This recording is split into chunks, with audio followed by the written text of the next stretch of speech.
John Zacchara and Lulu Spencer were last seen stealing a city official's car at gunpoint outside the police precinct in Port Charles.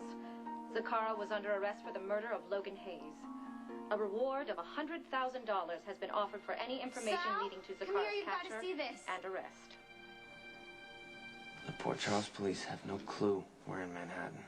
We've got a safe place to stay, a relatively plausible cover story, and hey, we don't need to sneak away to the Zacchara garden shed for some privacy. That's the best part.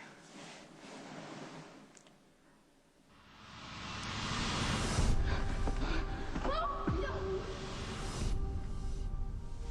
What is wrong?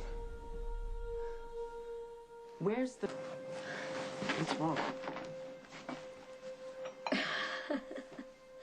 My parents used to always tell me these exciting stories about being on the run, and it seemed like it was going to be a rite of passage for every Spencer, and here I am.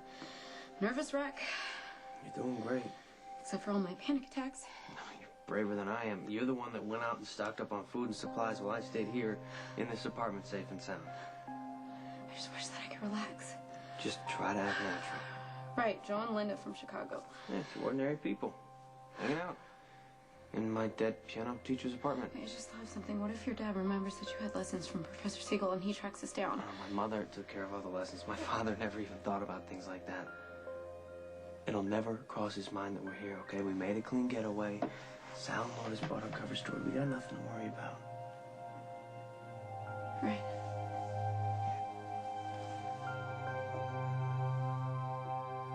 John Zacchara is the son of the reputed mob boss Anthony Zacchara and should be considered armed and dangerous. Lourdes! What are you yelling about? It was a funny commercial, but it's over. You missed it. Que tú estás loca? You almost gave me a heart attack here. I thought you had a psycho coming out of the closet or something. Niña, estás loca.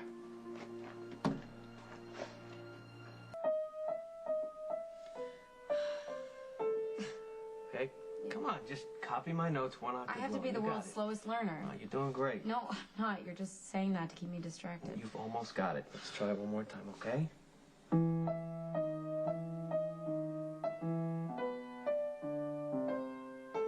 Good. That wasn't that bad, was it? Hey, stick with me. You'll be playing Twinkle, Twinkle, Little Star. Oh, good. Joe, it's me. Relax.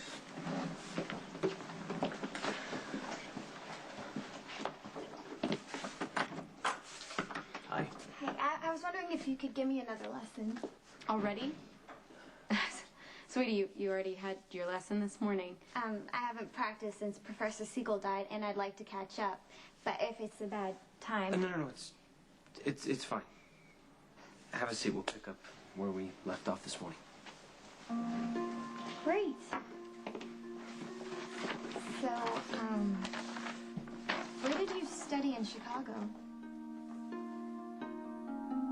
I don't... At the Sherwood Music Conservatory. Yeah, sounds fancy. I liked it all right. The professors were okay, but I always liked Professor Siegel the best. So, did you go to any concerts when you were living in Chicago? Yeah, my mother would take me to this place called Nichols Hall to hear chamber music. So, wait, no rock or blues? I did the club scene every once in a while. Is this a piano lesson or an interview? Sorry. I really think you're an interesting guy. No, actually, I'm pretty ordinary. Ordinary people live in the same neighborhood most of their lives, like yours truly. But here you are, showing up out of nowhere at Professor's apartment, like you dropped out of the sky or something. His family didn't really approve of her moving to New York. I thought you said Linda got accepted to NYU. I did. She also got accepted to Northwestern. Where my mom went, they wanted me to stay close to home, but Joe and I wanted our freedom. So it's kind of like you ran away. Lourdes, are you in there? Hi. Hey, Linda, how are you? I got your note about taking another lesson. Huh? Joe's a great teacher. Look, Mija, I'm really glad you're into it, but I can only afford to pay for one lesson a week, so... Yeah, I would be able to afford a lot more music lessons if the Zaccharas didn't kill Dad. Lourdes! So sorry that you lost your father. idea that he'd been murdered. Father used to own a diner by the docks. He was an honest businessman trying to make a living.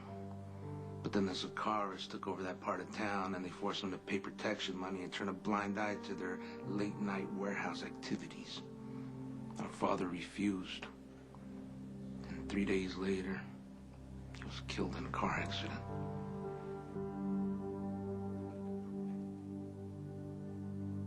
He told me to keep my mouth shut or I'd end up just like him. It's terrible. I'm sorry. Me too. Those cars are pigs, bleeding people for their money, and if you stand up to them, you die.